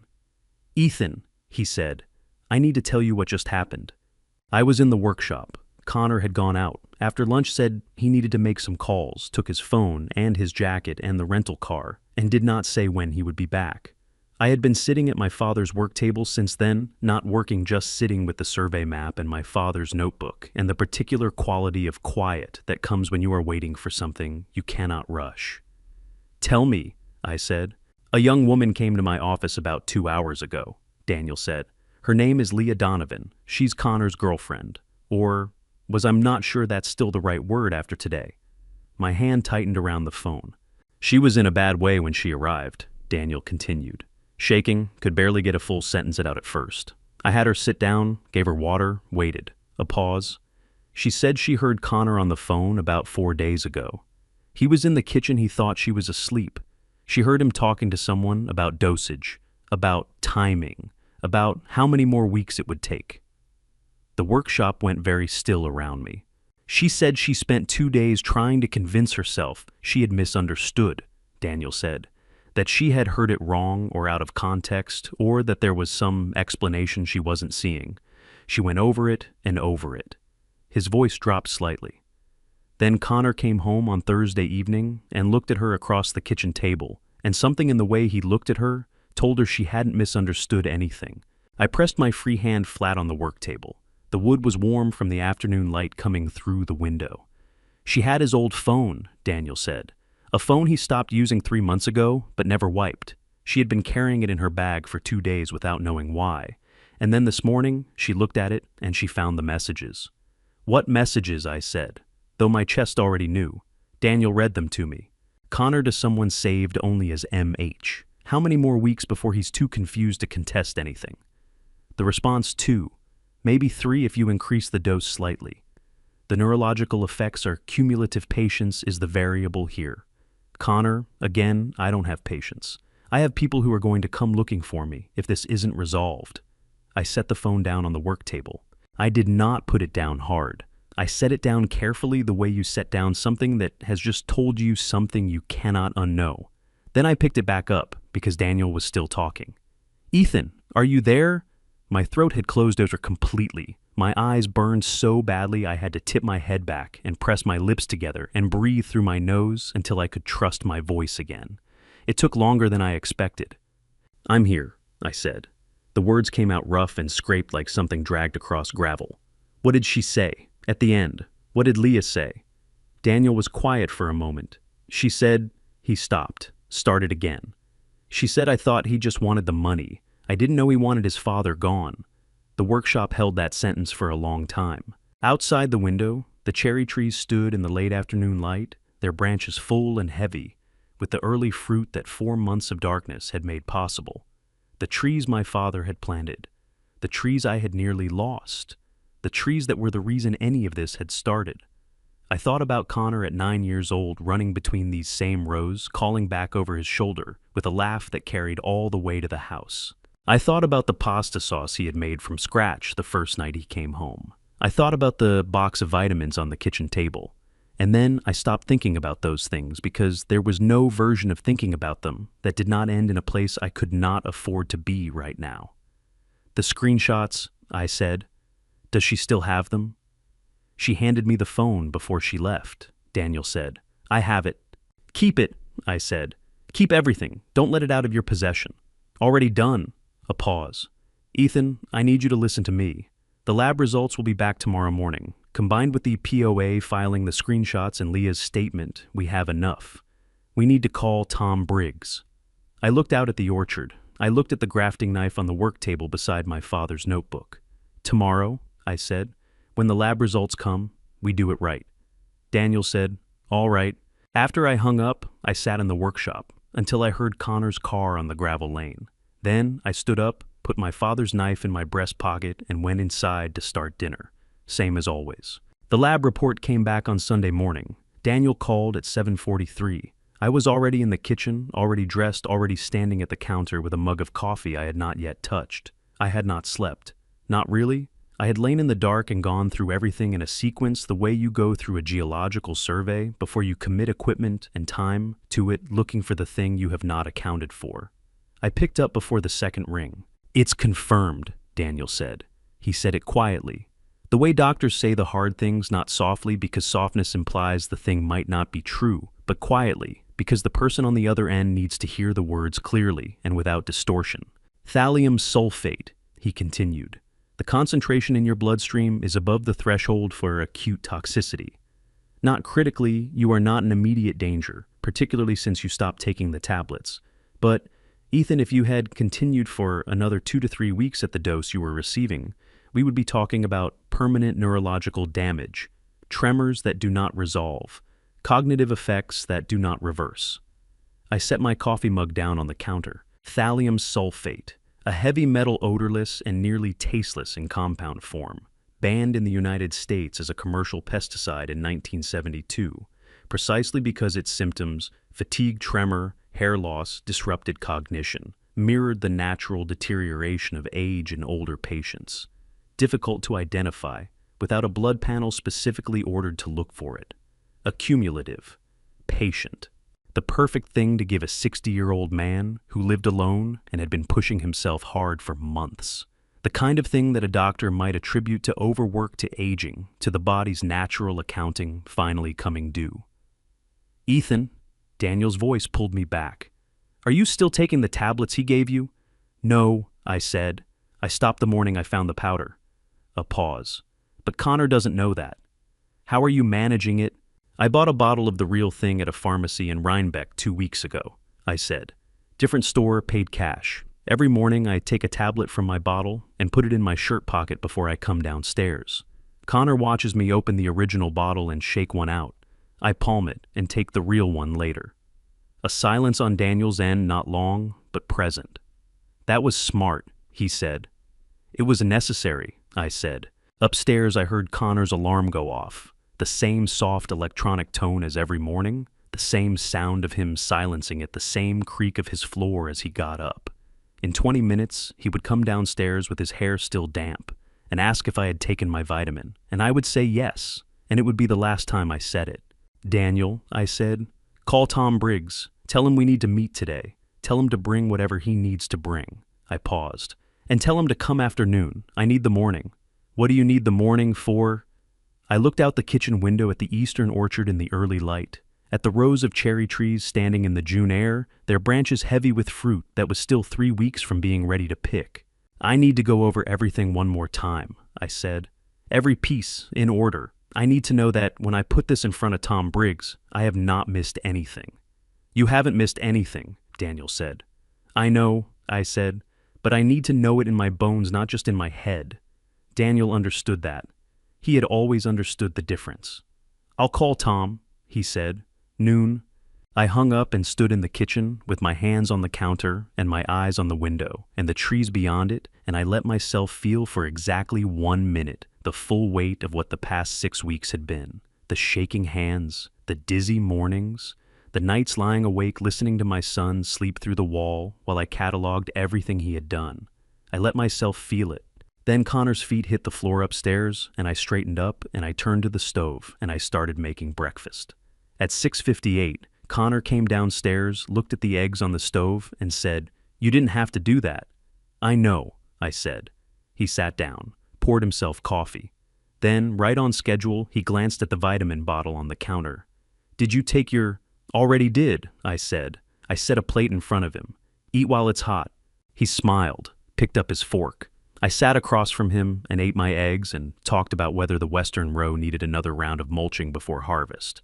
And he said, probably yes, and I agreed, and we finished breakfast like two people who had nothing between them but a quiet Sunday morning. That was the last lie I ever told my son. Tom Briggs called at 9:47 that same morning. I know the time because I had been watching the clock, not consciously, just the way you track time when you are waiting for something. When every hour has a specific weight and the space between them is not empty but full of things you are going over and over without meaning to. I was in the workshop with the door closed. Connor had left after breakfast, said he needed to make calls, took the rental car without saying where. I had not asked. I was past the point of asking. Tom Briggs had been the county sheriff for 11 years. Before that, he had been a deputy for 8. He was 52 years old, methodical in the way that people who have spent 2 decades enforcing the law in a small community become methodical, because in a small community, a mistake does not disappear into the noise of a large city. It stays. People remember. He had coached Connor's Little League team the summer Connor was 10. I had watched him from the bleachers on 6 Saturday mornings, this big, careful man crouching down to show a 10-year-old how to hold a bat correctly. When his name came up on my screen, my chest tightened in a way that had nothing to do with thallium. "Tom," I said. "Ethan." His voice was even careful. "I need to ask you something directly, and I need you to be straight with me." "Always," I said. "I got a call this morning from a company called Hargrove Mineral Partners out of Los Angeles," he said. "They want to verify the legal status of your property before they finalize a transaction. They said they have a signed agreement for the mineral rights to your farm." A pause. "Ethan, did you authorize anyone to sell the mineral rights to your property?" The workshop was very quiet. "No," I said. "I did not." I heard Tom exhale slow, controlled the breath of a man who had hoped the answer might be different. "That's what I was afraid of," he said. I explained it to him, then not everything, not all at once, but enough. The power of attorney filed under my name with the forged signature. The thallium in my bloodstream confirmed by lab results that morning. The screenshots of the messages between Connor and whoever MH was. The fake buyer with the New York plates. Tom listened without interrupting. That was one of the things I had always respected about him. He did not fill silence with his own voice when someone else was speaking. When I finished, he was quiet for a moment. "The mineral rights transaction," he said carefully. "If Connor used a forged POA to execute that sale and receive funds by wire transfer, federal wire fraud," I said. 18 U.S.C. 1343. "I know. That means FBI Albany," Tom said. "I can't sit on this, Ethan. You understand that." "I know you can't," I said. "I'm not asking you to." I paused. "Daniel Mercer is bringing everything to me at noon. Lab results, screenshots, the POA filing documentation. I want you here when he arrives. I want everything handed to you in person with both of us present." Another pause. Longer this time. "Ethan," Tom said. His voice had shifted, still professional, but something underneath it that was not professional. Something that sounded like a man who had coached a 10-year-old boy how to hold a bat on 6 Saturday mornings. "I'm sorry, I mean that." My throat locked up. I pressed my back teeth together hard and waited until I could answer without my voice doing something I could not take back. "I know you are Tom," I said. "Noon, come to the workshop, not the house." "I'll be there," he said. After I hung up, I stood at the workshop window and looked out at the orchard. 80 acres of trees, 60 years of Walker hands in the soil, 4 months of darkness and cold and work that had left marks on my knees that would not go away. And underneath all of it, the quiet movement of water through stone, the thing my father had known about and protected, and never told me because he understood that certain knowledge in the wrong hands becomes a weapon. Connor had found it anyway. And now Tom Briggs was going to come at noon, and Daniel was going to come at noon, and the thing that had been building since a Wednesday morning in October, when the water started spinning in my drainage channel, was going to arrive at whatever it had been moving toward all along. I looked at the grafting knife on the workbench. I looked at the survey map on the wall. I looked at my father's handwriting in the open notebook, the careful, precise notations of a man who had understood this land better than anyone and had spent his life making sure it would still be here for the person who came after him. I was still here. And tomorrow morning, one way or another, so would the farm. Daniel arrived first at 11:53. He came through the workshop door with his bag over one shoulder and a manila folder under his arm, and he set both down on the work table without ceremony and looked at me with the expression of a man who has done everything he can think of and is now waiting to find out if it was enough. Tom Briggs pulled up 7 minutes later in his personal truck. Not the county vehicle, a deliberate choice that I noticed and appreciated. He came in, shook Daniel's hand, and the three of us stood around my father's work table in the June light coming through the north window. "Let's go through it," I said. Daniel laid it out in order. The specimen bag with the powder from the tablet labeled and dated. The 2 blood sample reports from the Albany lab, both showing thallium sulfate above the acute toxicity threshold. The photograph of the power of attorney filing from surrogate's court, with the signature discrepancy annotated by Daniel's attorney in red ink, the terminal stroke breaking right on a document belonging to a left-handed man. The screenshots from Connor's old phone, printed on 6 pages each message, time-stamped and attributed. And Leah Donovan's signed voluntary statement, 2 pages witnessed by Daniel in his capacity as a licensed physician. Tom went through each item slowly. He did not rush. He asked 3 questions about the chain of custody on the specimen bag, about the lab's certification, about whether Leah had been advised of her rights before signing the statement. Daniel answered each one clearly and completely. When Tom finished, he squared the documents into a neat stack and pressed both hands flat on top of them. "I'm going to need to make 2 calls," he said. One to the FBI field office in Albany about the wire fraud. One to the DA's office about the assault charge and the forgery. He looked at me. "Once I make those calls, this moves on its own timeline. I want you to understand that." "I understand," I said. "Is Connor on the property right now?" "He went out this morning," I said. "He'll be back for dinner. He has not missed a single evening meal since he arrived." Tom nodded slowly. Something moved across his face, not sentiment exactly, but the near neighbor of it. "I'd like to have a deputy here tomorrow morning, early, before he has a chance to leave." "Come at 7, I said. "He doesn't usually come downstairs before 7:30. Tom picked up the document stack and placed it carefully in the bag he had brought. He shook Daniel's hand, then mine firm, sustained the handshake of a man making a commitment rather than a greeting. "I'll see you at 7, he said. After he left, Daniel and I sat in the workshop for a while without talking. Not because there was nothing to say, there was too much to say, and none of it could be said in a way that would make any of it easier. Daniel poured 2 cups of coffee from the thermos he had brought and handed me one. "How are you holding together?" he asked. My chest ached with a weight that had been building since October. My knees hurt. My hands, when I looked at them wrapped around the coffee cup, looked older than they had 6 months ago. "I keep thinking about him at 9 years old," I said. "Running between the rows, calling back to me about the fruit." Daniel looked at his coffee. "I know. I know who he became," I said. "I know what he did. I'm not confused about any of that." I paused. "But I keep seeing the 9-year-old. "That doesn't go away," Daniel said quietly. "It shouldn't." We heard Connor's car on the gravel at 5:15. Daniel stood up, collected his thermos, and gripped my shoulder. Once brief, firm, the same gesture he had made the week before. "Tomorrow," he said. "Tomorrow," I agreed. I went inside and made dinner.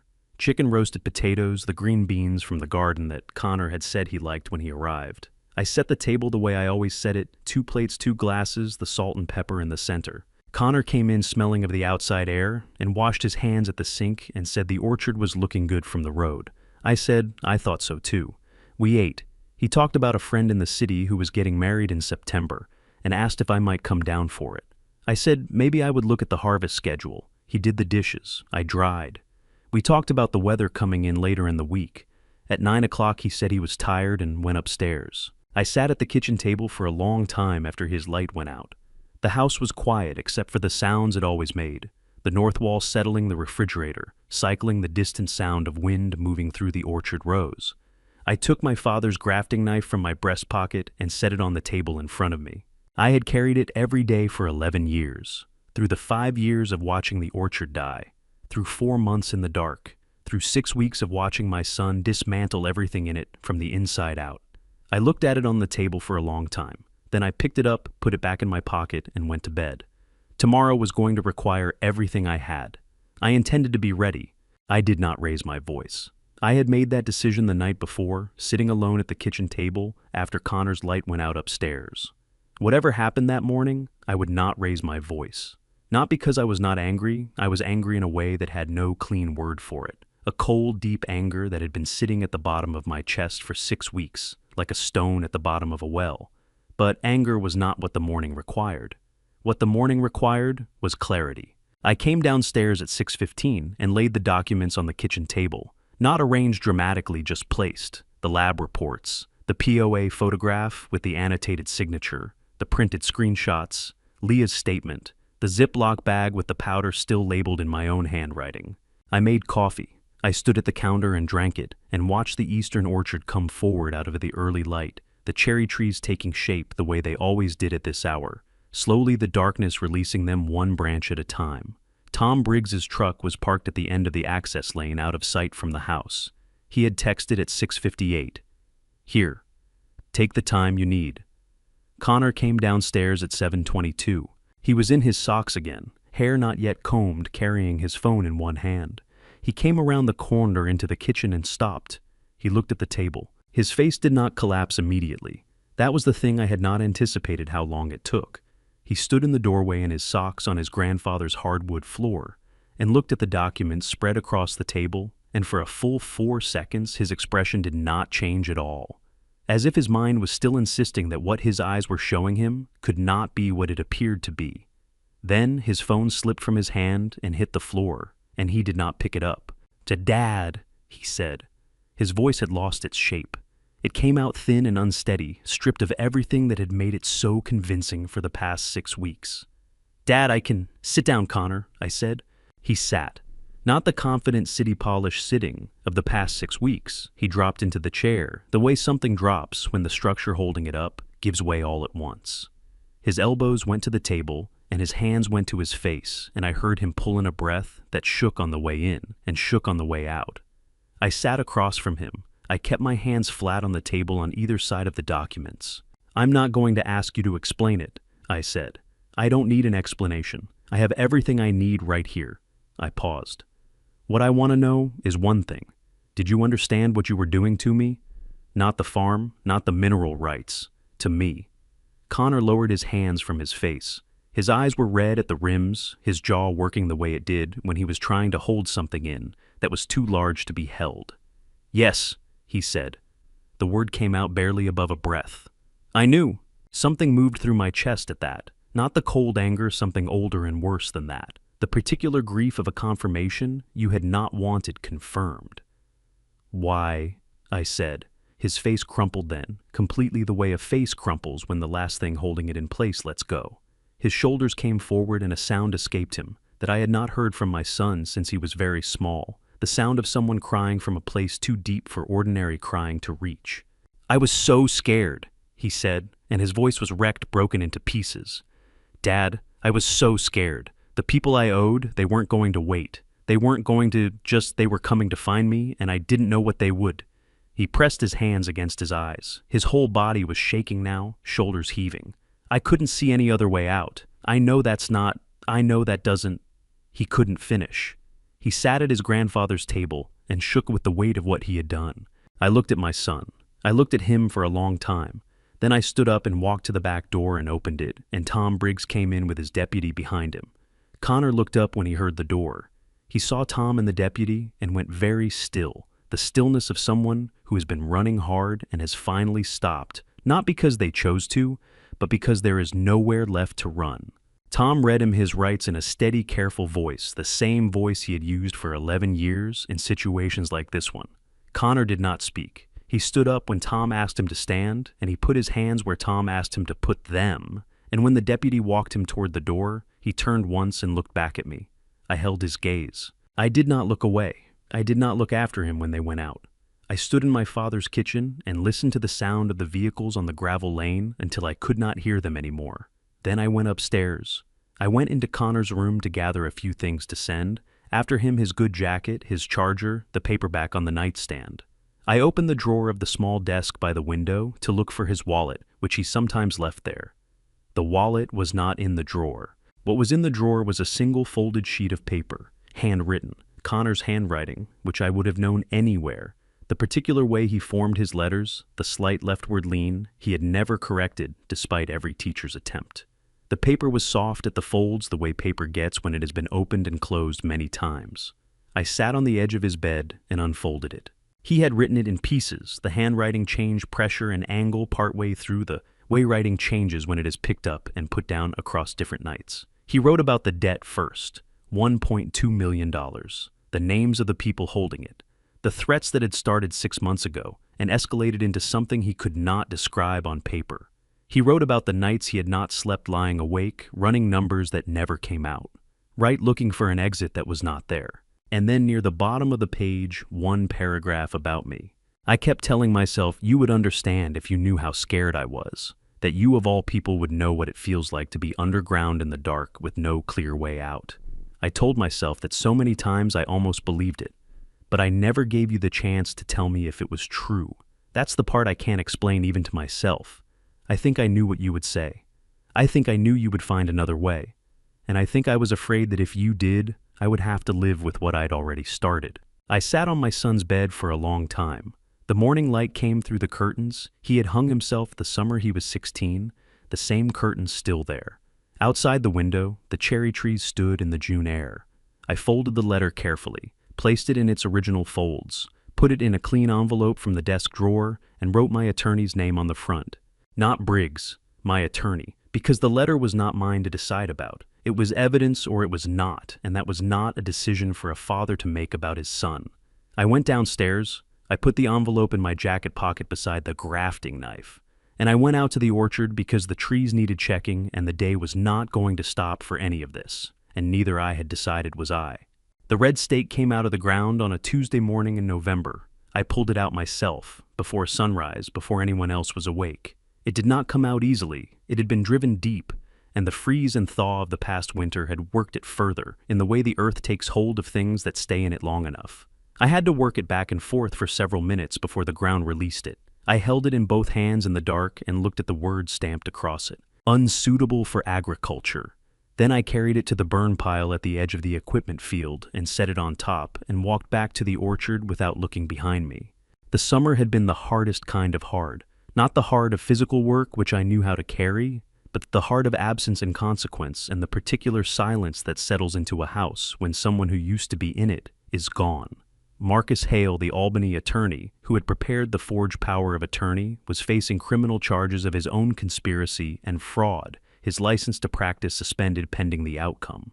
Hargrove Mineral Partners had withdrawn from the transaction and returned the deposited funds by court order. Leah Donovan had given her full statement and was not charged. The legal process moved on its own timeline the way Tom Briggs had said it would. I did not try to hurry it, and I did not try to follow it day by day. I had given everything I had to the people whose job it was to carry it forward. What remained for me to do was the thing I had always known how to do. I went back to work. The first harvest came in August. 6 wooden crates of cherries from the eastern section, the section that had been underwater 18 months ago. The section that the county report had written off the section where I had found the first 5 blossoms on a March morning that had cracked me open at the seams. The fruit was not perfect. Some of it was small, some of it irregular in shape, a few marked by the scars of the long recovery. But it was real, and it was mine. And when Roy Stafford stood at the end of the eastern row and looked at those 6 crates, he took his hat off and held it against his chest, and did not say anything for a long moment. Then he said, "Your father would have gotten a kick out of this." My throat tightened. I looked at the crates. "Yeah," I said. "He would have." Daniel came up from Albany on the Saturday of the harvest weekend. He walked the rows with me in the early morning, before the heat came, in the way we had walked survey lines together 30 years ago in Nevada. 2 men moving through land they were trying to understand. He asked good questions about the drainage system, about the channel restoration, about what I planned for the western section in the spring. At the end of the eastern row, he stopped and looked back at the length of it, the trees in their full late summer weight, the channels moving quietly beneath the surface. The ground that had come back from something most people had decided was permanent. "You know what you did here," he said. It was not a question. "I know what my father started," I said. Daniel looked at me sideways. "That's not the same answer." "No," I agreed. "But it's the right one." I had signed a limited extraction agreement with a small regional geological firm in September, controlled access to the mineral deposit, structured to protect the surface land and the root systems, with a revenue share that would cover the farm's operating costs for years. Not a sale, not a surrender. An arrangement between a farmer and the ground beneath his farm, negotiated on terms that left both of them intact. The stake had been the last thing. Standing in the orchard on that November morning, with the sky going from black to the particular deep blue that comes just before first light, I thought about everything my father had tried to tell me in a single sentence. The most valuable thing is never what you can see on the surface. It is always what lies beneath. He had meant the water. He had meant the mineral deposit. He had meant the root systems of trees that looked dead from the outside and were still holding on in the dark. But he had also meant something else, something I had only understood by living through what the past year had required of me. He had meant the truth. Because there are things that get buried under silt, under years, under the weight of fear and silence and the choices people make, when they are standing in the dark with no clear way out. And most people, when they look at buried things, see only what is on the surface. They see the flooded field. They see the dead branches. They see the stake in the ground with its verdict already written on it. They do not look beneath. I had looked beneath. I had gone down into the cold and the dark, and I had found what was there, and I had brought it back up into the light. The water, the truth, and the knowledge that a judgment can be accurate about a moment and still be completely wrong about what is possible. The sky was beginning to lighten over the ridge to the east. I walked to the center of the eastern row and stood between the trees. My father's trees, my trees, the trees that had come back from something that had no business coming back, and I reached up and put my hand on the nearest branch. The bark was rough and cold beneath my palm. Alive. I had spent my whole life learning to tell the difference. God had put it there, the water, the stone, the knowledge in my hands, and the morning that came after every darkness without fail. I did not take credit for any of it. I only tried to be the kind of man who recognized it when it arrived. The light came over the ridge. The orchard filled with it slowly, the way good things come, the way water finds its level. The way a tree that has been waiting a very long time finally lifts its branches toward what it has always needed. I stood in it and did not move. There was nowhere else I needed to be. There is a lesson I carry out of everything that happened on that farm. The land was never dead. The water was never gone. The truth was never as buried as the people hiding it needed me to believe. God placed the answer beneath my feet the whole time. I only had to be stubborn enough, patient enough, and humble enough to go looking. This is a family story about more than soil and mineral rights. It is a story about family betrayal that does not begin with hatred, but with fear. It is about what fear does to the people closest to you, and what silence does to a father who should have spoken sooner. I was not a perfect man. I kept too much to myself. If I could tell anyone living through their own family betrayal, one thing it would be this: do not wait. The gap between you and the people you love does not stay the same size. It grows. Family betrayal does not arrive loudly. It arrives in small kindnesses that are not kindnesses. Pay attention to what lies beneath the surface. That is where the truth always waits. If this family story of lost betrayal and survival stayed with you, leave a word in the comments. Share it with someone who needs it. Subscribe so you never miss what comes next. Your presence here matters more than you know. Thank you for staying until the very end.